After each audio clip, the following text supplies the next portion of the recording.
அஸ்ஸலாமு அலைக்கும் வரஹ்மத்துல்லாஹி வபரகாத்துஹு. புத்தளத்தைச் சேர்ந்த நஹ்யா என்பவர் எனக்கு பேரன்முறை. அவர் என்னுடைய வீட்டு வந்து என்னிடத்தில் பாடம் கேளுங்கள் என்று சொல்கிறார்.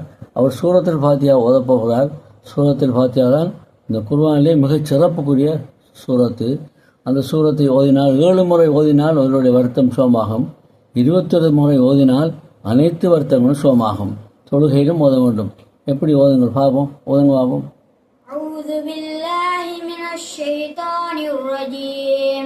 بسم الله الرحمن الرحيم.